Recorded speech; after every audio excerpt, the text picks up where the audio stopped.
what we feel is never about what's purely happening inside of us.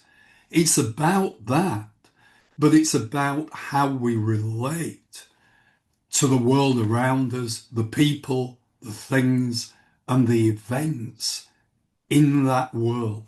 Mm. That's what causes us to feel and what those things mean for us as an individual, but also an individual within a particular culture, because there is a cultural shaping of emotions. So when we talk about our emotions, whether it's love, hate, anger, fear, anxiety, whatever it may be, we all have a general sense of what those emotions are like and what they feel like. So just as the philosopher Wittgenstein once said, there isn't a private language, you could also argue, and I argue, there's no real thing as private emotion.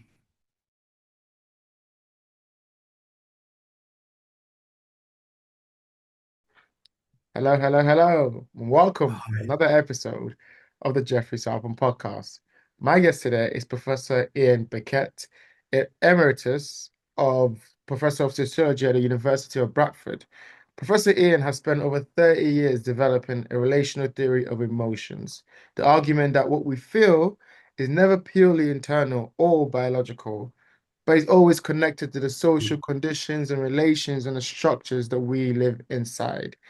It's such an honor to speak to you today, Professor. Welcome to the show. Thank you, Jeoffrey. Thank you for asking me.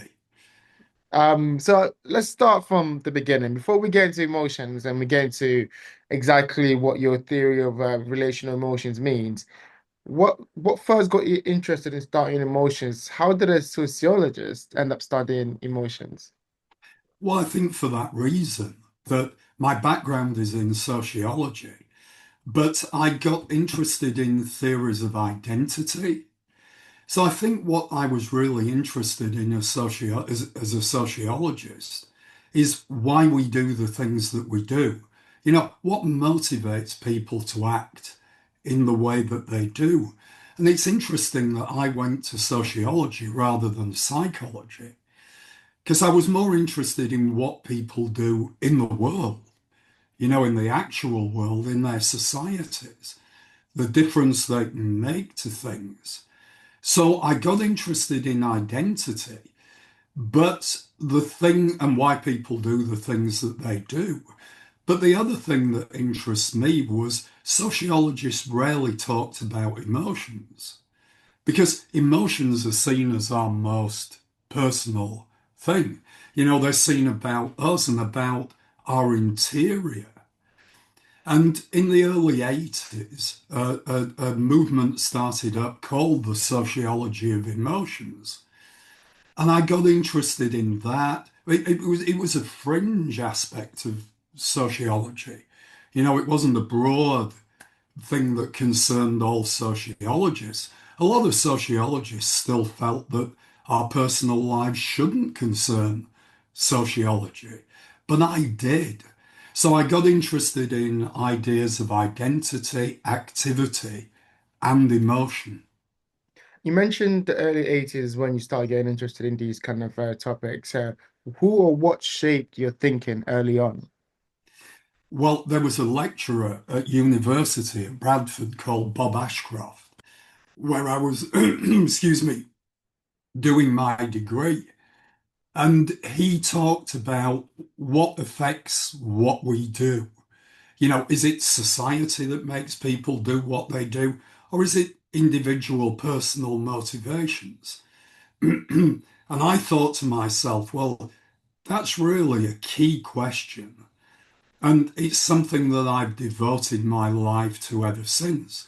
But this lecturer introduced me to the ideas of a French thinker, a Marxist called Lucien Sèvres. And Sev talked about the way that our biographies of people, as people, are shaped by society, and particularly by capitalist society.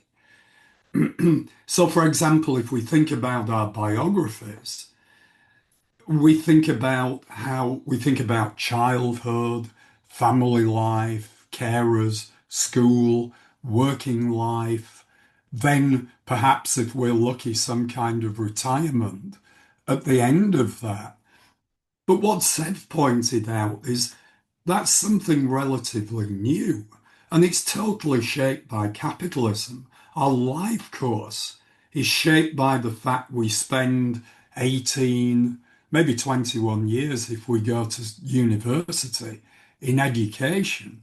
But then the bulk of our lives is spent in work. But then, even when we're at work, our lives are divided by work time and leisure time. When we have time to devote to other activities.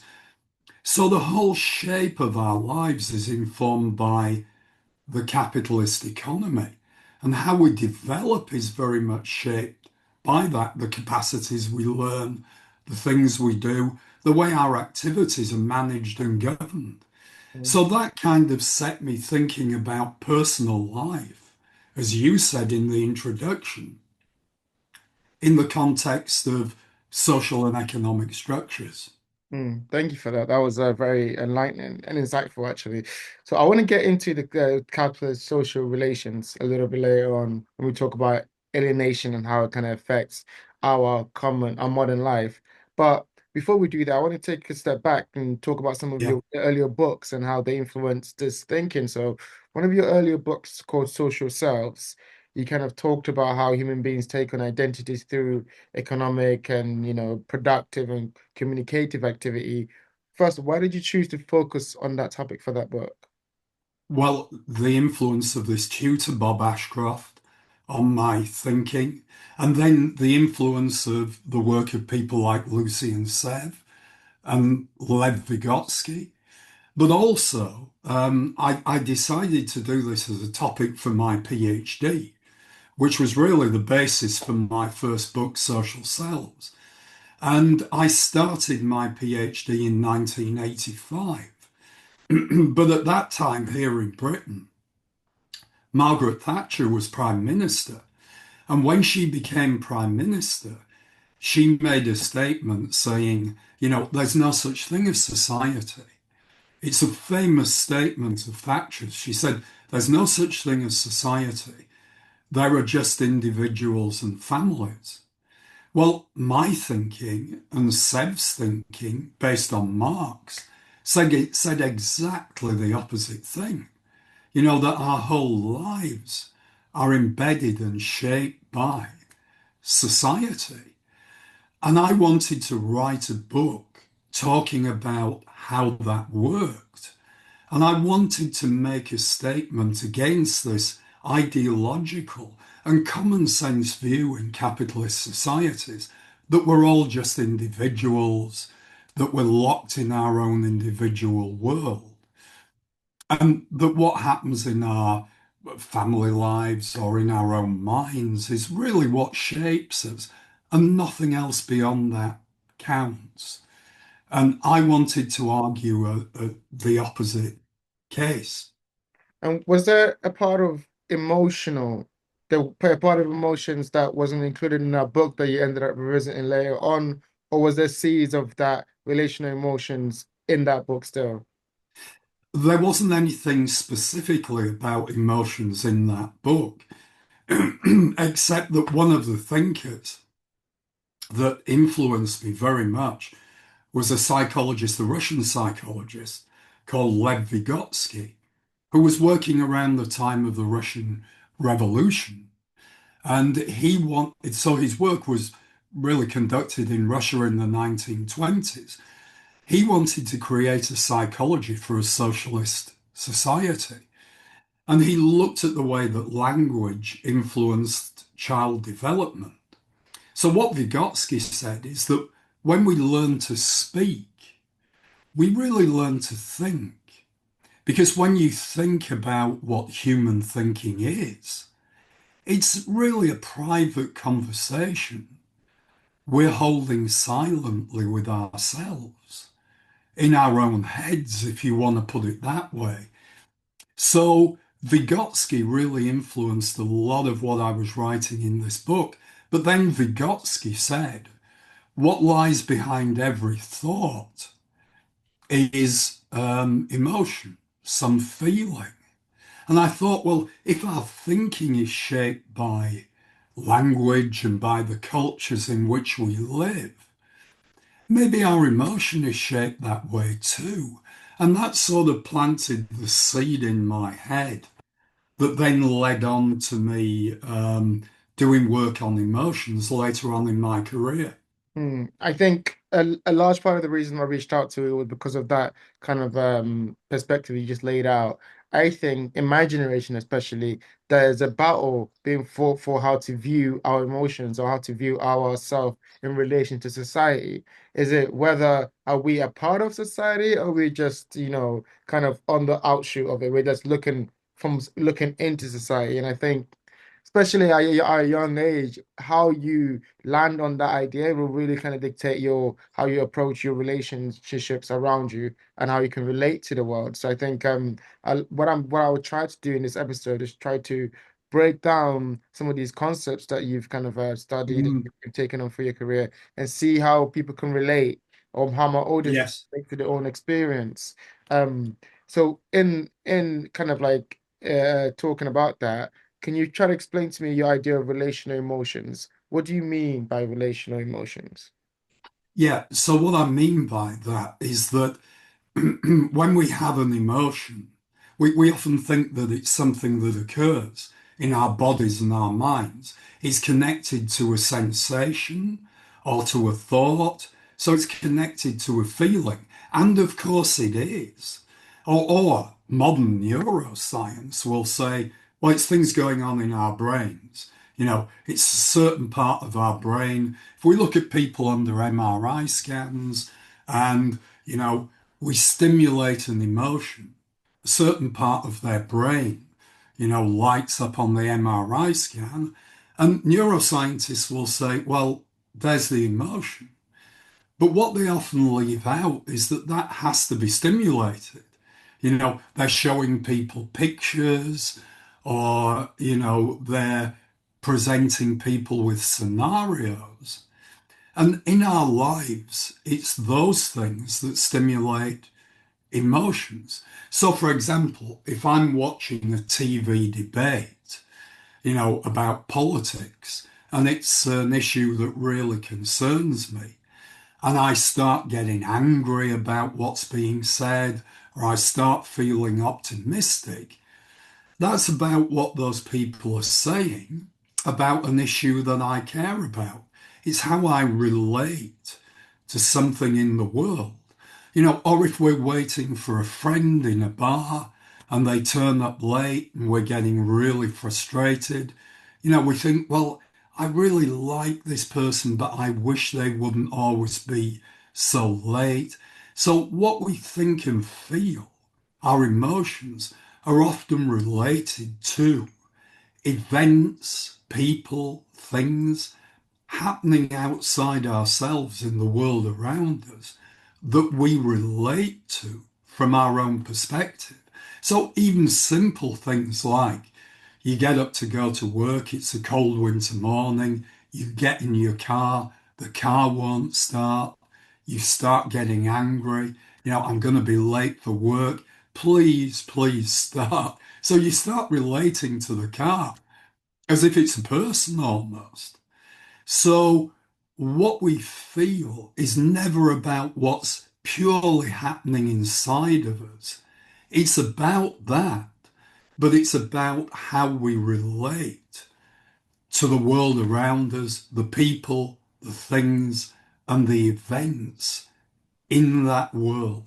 Mm, That's what causes us to feel and what those things mean for us as an individual, but also an individual within a particular culture, because there is a cultural shaping of emotions. So when we talk about our emotions, whether it's love, hate, anger, fear, anxiety, whatever it may be, we all have a general sense of what those emotions are like and what they feel like. So, just as the philosopher Wittgenstein once said, there isn't a private language, you could also argue, and I argue, there's no real thing as private emotion. Because even when we're feeling things when we're on our own, it's often connected to thoughts and feelings that have been stirred by other people in our lives and the things that are going on in our lives with those other people. Mm. Then, in that theory, then does that mean that we understand emotions when we are kids always through our relations to others? Like, where does it come from? Where does it stem from, this understanding of relations as a social concept?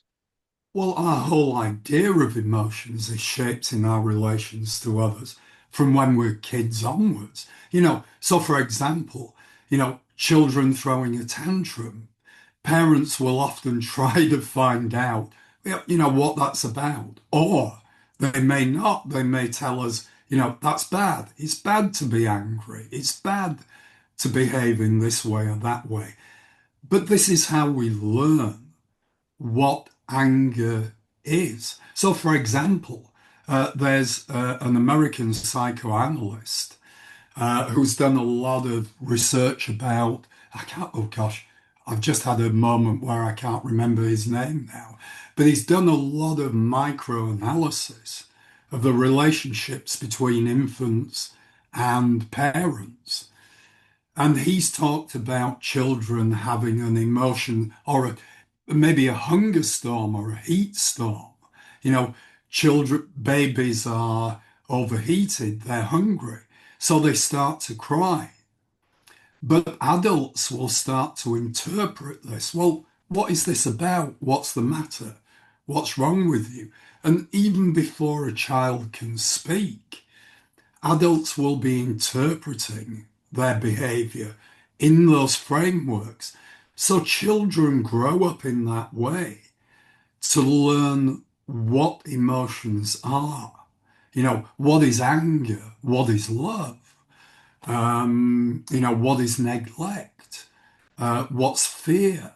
A lot of children aren't fearful of certain things, and adults have to teach them fear, like crossing a road or something like that. So we're taught what our feelings mean, and in the context of learning a language, so we have this whole emotional vocabulary in which we make sense of our feelings as they emerge in our lives at home, at school, with our family, and with our friends at school and our teachers. Mm. I feel like yeah, there's a lot of truth to that because I feel like there's an understanding as a young person when you're growing up that your emotions, especially for example, like love or anger or jealousy, are linked to people. And so when someone says love, immediately someone will kind of like pop up into your head. And so like Yes, that's how we've understood things for a while, you know? that's right. So in our families, or with our caregivers, whoever they may be, not everyone grows up in a family, but we learn certain emotional models in a way, by how our parents respond to things and to different scenarios. So we learn those models and they kind of become part of ourselves, also from our peer groups. So later on in life, we may react against that. We may struggle to adopt new models ourselves and develop new models in our adult life. Some people go into therapy to try to do those things. But all of this is connected to the world around us. It isn't just about us as individuals. I want to also talk about interpretation. You mentioned that as people trying to understand emotions, how does one go about understanding the cause of an emotion if it's purely based on a social dynamic? You know what I'm saying? So if I can't get to the root cause of an emotion. Say I've got an anxiety, I'm anxious about something, but I don't know what's Mm. making me anxious. How does one find out what's making them anxious? Well, we search for it, don't we? If we wake up one morning feeling anxious, we always think, well, what am I anxious about? Do I have to give a talk? Do I have to give a presentation at work? Is a job review coming up? Do I need to have a key conversation with a partner that I'm not looking forward to? So we always search for the causes of what we're feeling. We're not just happy with the explanation that, well, today I feel anxiety. It's just something happening in my body or in my brain. We look for a cause for that. And sometimes we find it, sometimes we don't. I think most of the time we do. And often, if we don't understand our emotions, that's exactly when we go into therapy or we try some kind of technique to identify what our feelings are about. Hmm. So what, as I understand it, it's the kind of the idea that reality exists outside of us, not just inside us. Yes, Yeah. yes. So, what we understand of reality in our heads is a reflection of the reality around us. The world as it exists, the human-made world, all the objects in that world, the built environment, but also all the people in our lives, our culture, the meaning in our lives, things like music. You know, we learn a lot about emotions through music and, songs about love, about loss. Yeah, yeah, all these kinds of things are connected to how we develop our thinking and feeling about emotion. Hmm. How does one then gain autonomy in this about the emotions if most emotions become it comes from other people? How does one find that? Personal experience. So, for example, we all know what love, loss, anxiety, fear, we all know what that feels like, but we all have our personal loves, our personal losses. So these things are common to everybody because we can talk about them now. We're talking about emotions now. So we can only do that because there's a common understanding of what they are. But then when we talk about specific emotions like love or loss, we will think about the people in our lives that we've lost. The occasions when somebody's walked out of our life or when somebody has died. And that will be unique to us as a person. Artists who write songs or write novels often say that they can never predict how people totally respond to that novel. They will read their own experiences into it.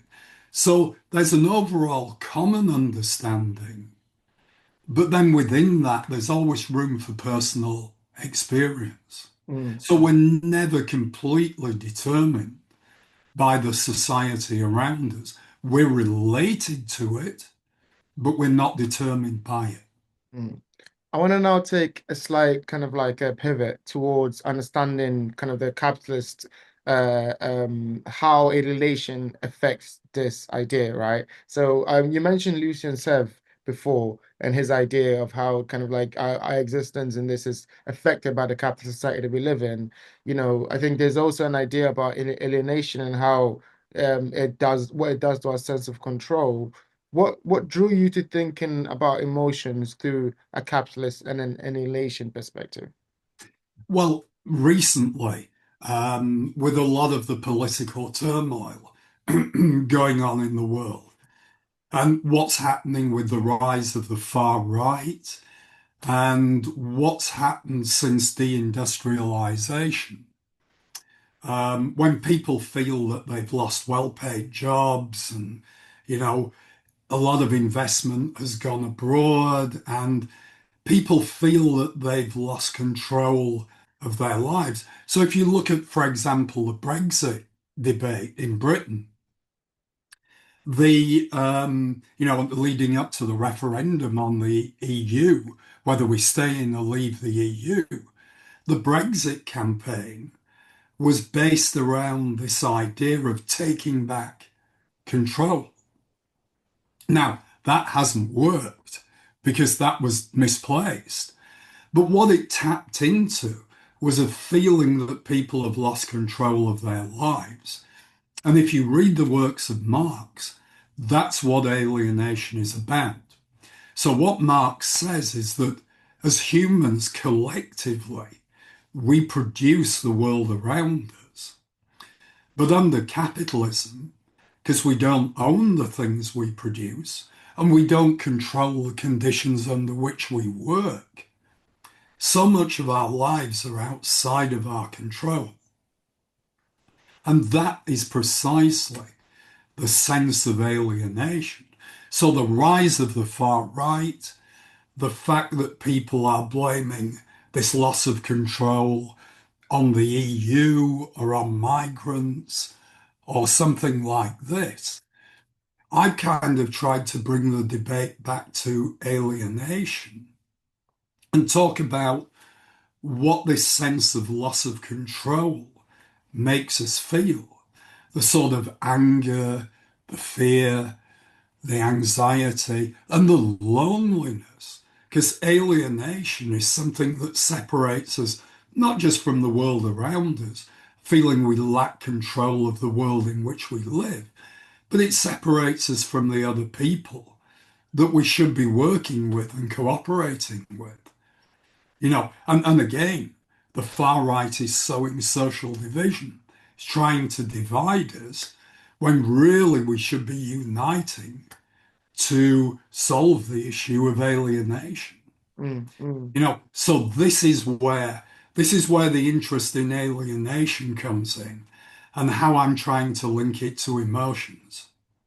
That's so insightful. Could you speak a little bit more about that, kind of how loneliness and alienation is used to kind of separate people when in society, how you're mentioning like certain division, how all of this is kind of part of the capitalist kind of perspective.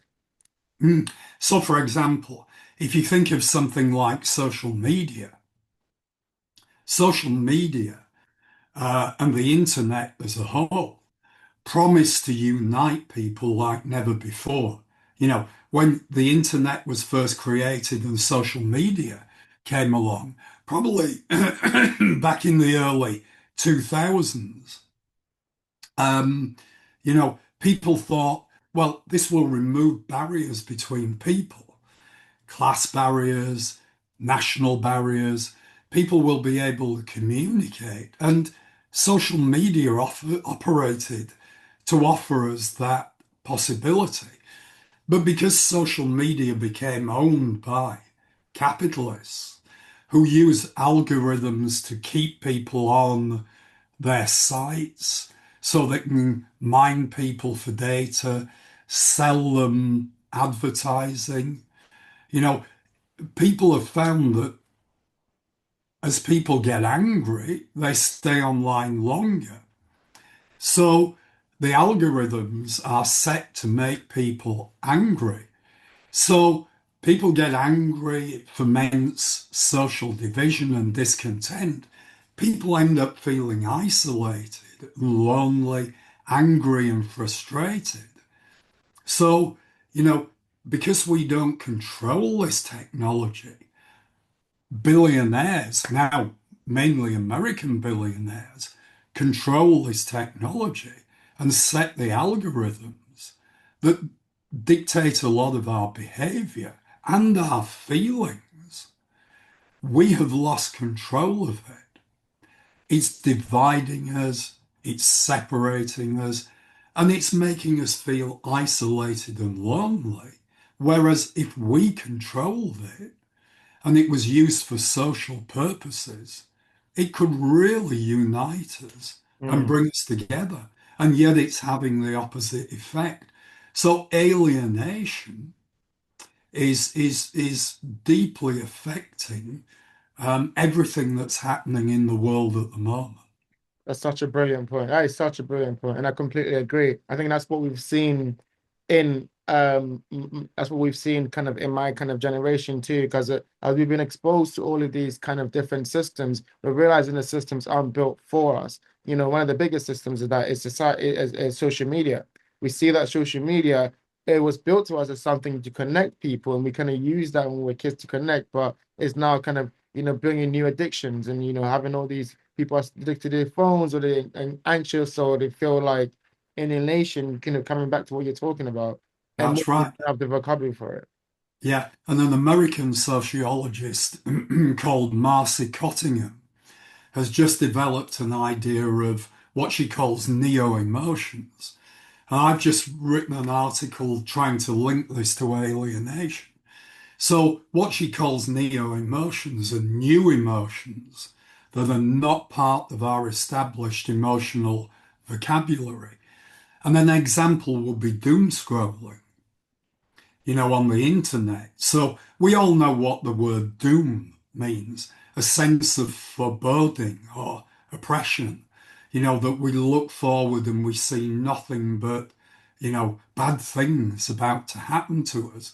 And so, but doom scrolling is a neo emotion, it's a new emotion linked to this technology where people are scrolling their phones, looking for bad stories, and they become addicted to this stuff. So these emotions are, addicting people to this technology.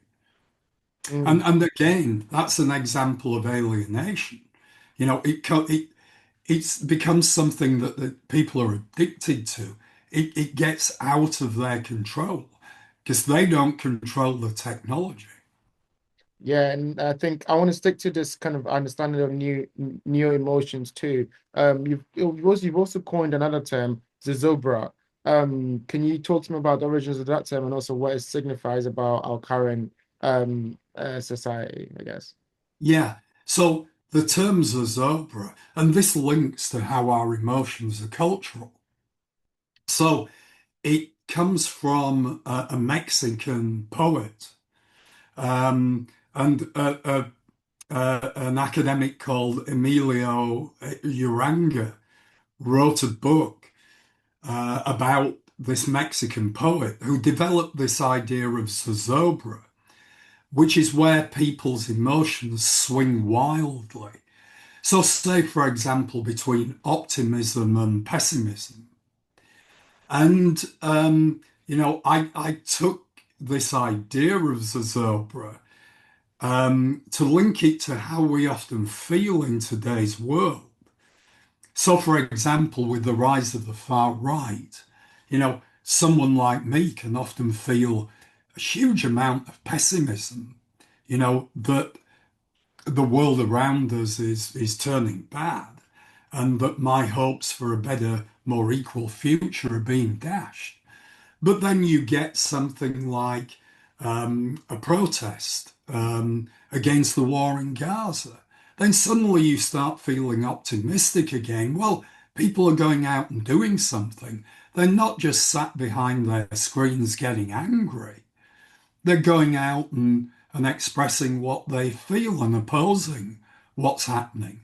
So they're expressing emotions in a positive sense. And then I feel optimism. So we can swing wildly between these extreme emotions. Another example is, say, Donald Trump and some of the things he does, which sometimes are so ridiculous that you think, well, this guy's a clown. I want to laugh at him. But then you think, well, he's the president of the United States and he's got access to the nuclear codes. And then suddenly you're feeling terrified.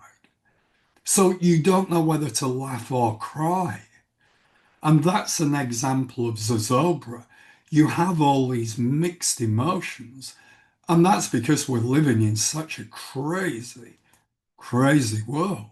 Yeah, And again, it's an example of the way that the crazy world and the people who control it, Trump and the tech bros, have so much influence over our lives.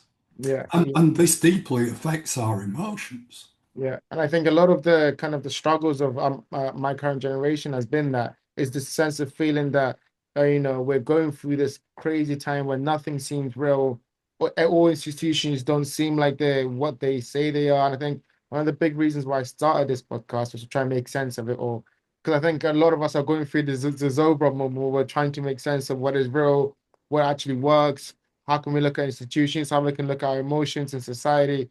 And so I'm very happy with that coinage because I think it really does give a language to a big feeling. But that's really important because the other thing is that often when we look at emotions as just individual, again, this isolates us. So another example of this is in the workplace.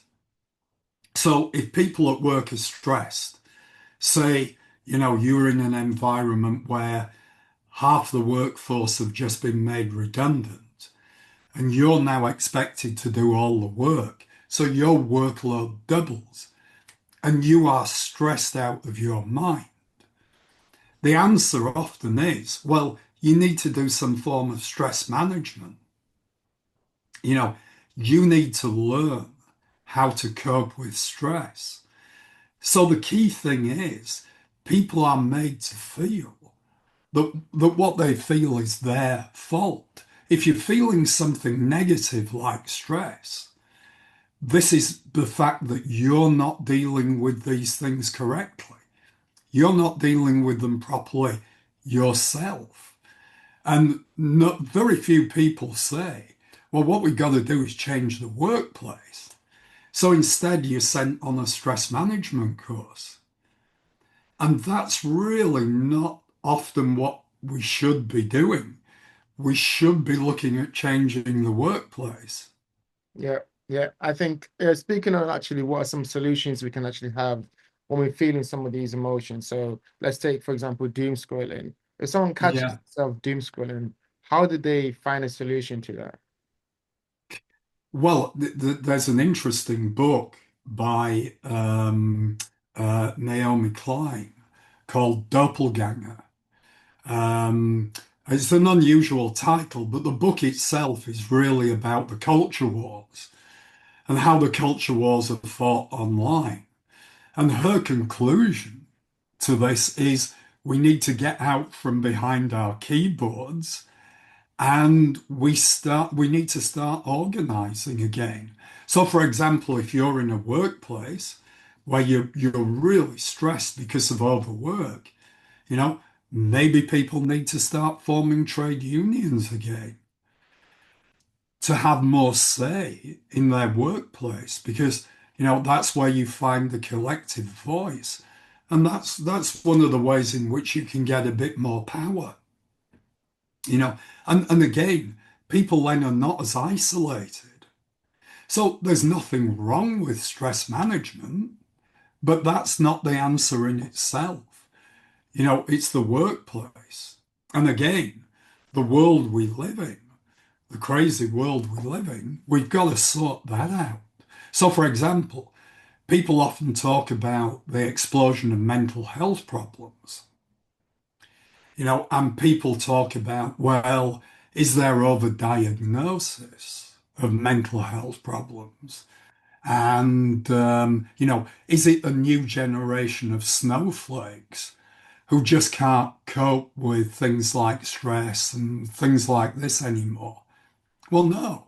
You know, what's gone wrong in our world? Precarious employment, low paid employment, low skills, people not getting proper training, transport systems being such a mess. So it's so frustrating getting to work, stress in the workplace, bullying, online activity, all these things, you know, maybe they're the cause of this explosion in poor mental health. It isn't. It isn't just about the individual.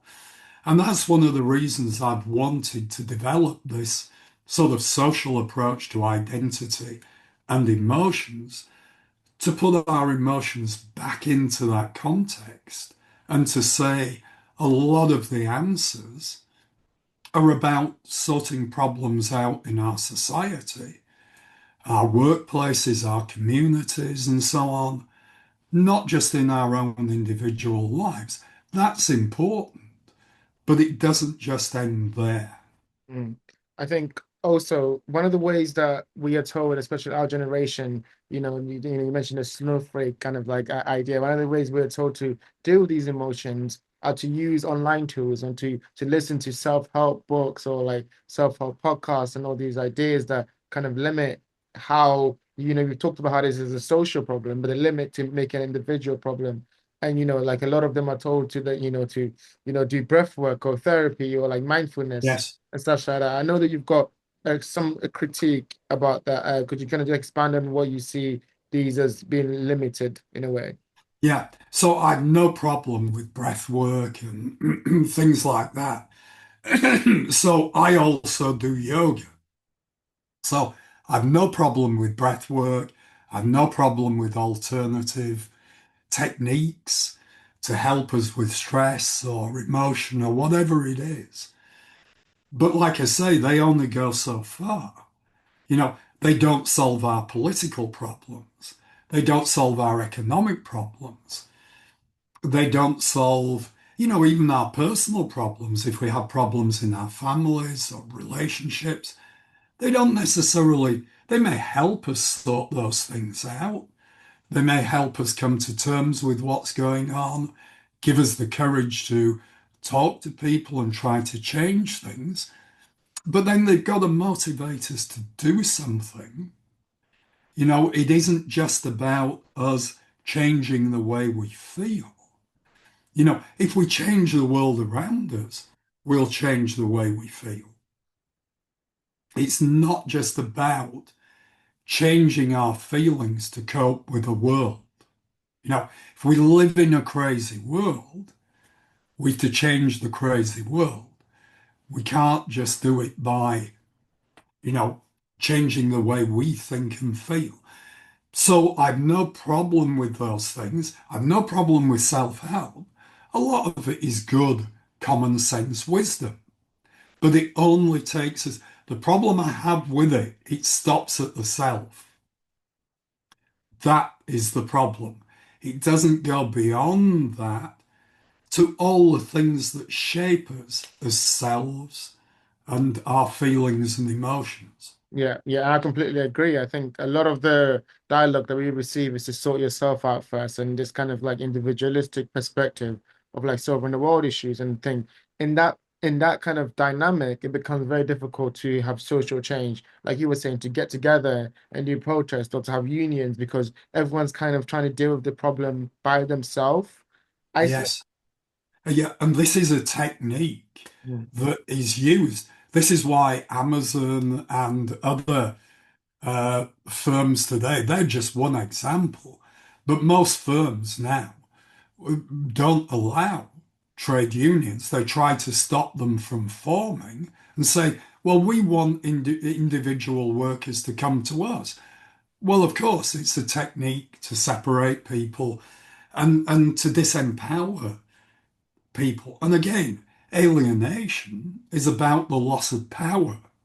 How do we get power back? We can't do it on our own. We have to do it together. And on that point, then, how does someone do both? And again, you mentioned, yoga, because I also do yoga and I also meditate, and I think that also has its place and helps. How do we do Yes. both that and get together as social change to actually combine it and try to fix things? Well, I mean, people for example, in the environmental movement, some people are now combining these things because, campaigners are finding at the moment, campaigners who are campaigning for us to do something about climate breakdown And here's another neo emotion, eco grief. Grief at the loss of our environment and maybe the survivability of the human race.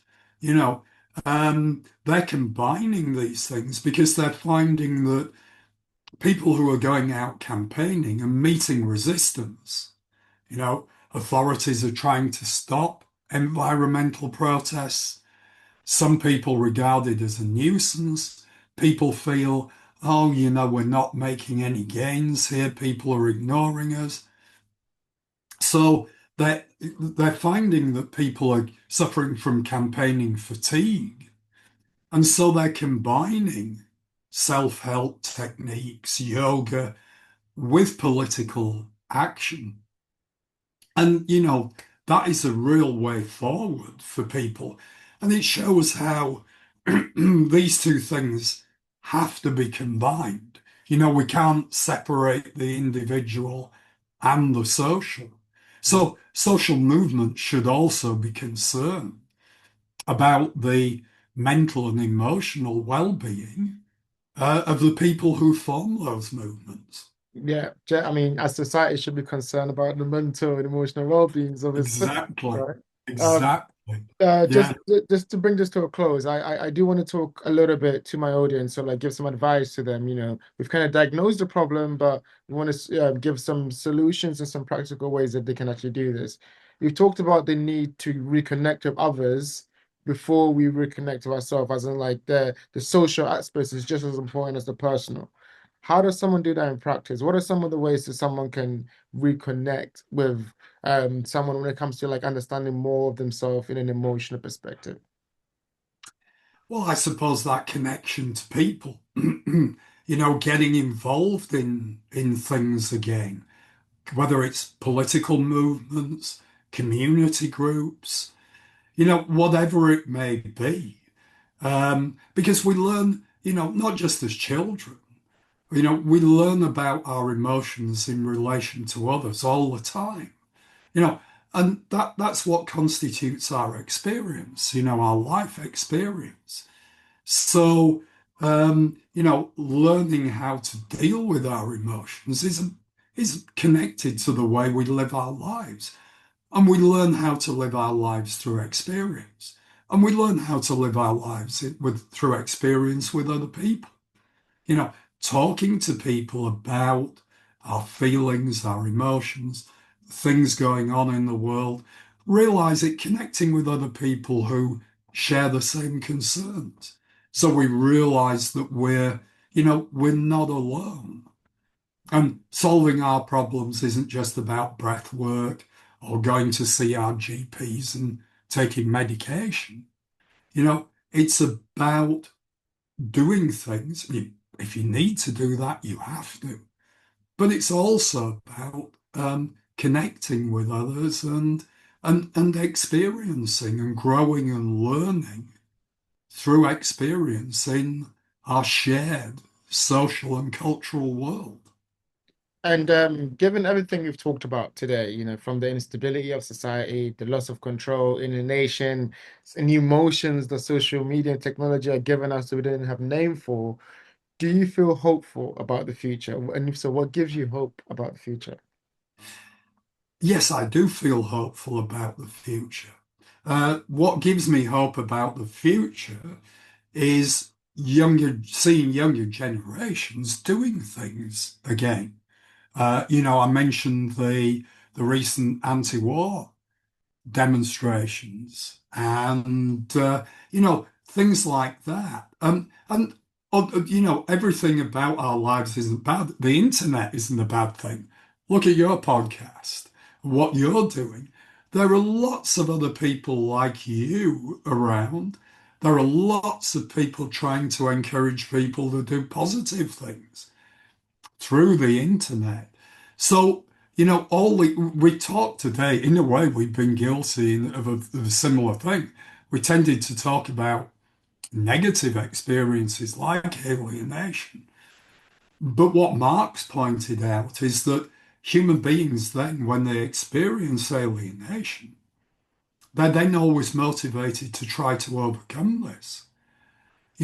to take back some control and to do that with other people. Because as individuals, that's the only way we can do it.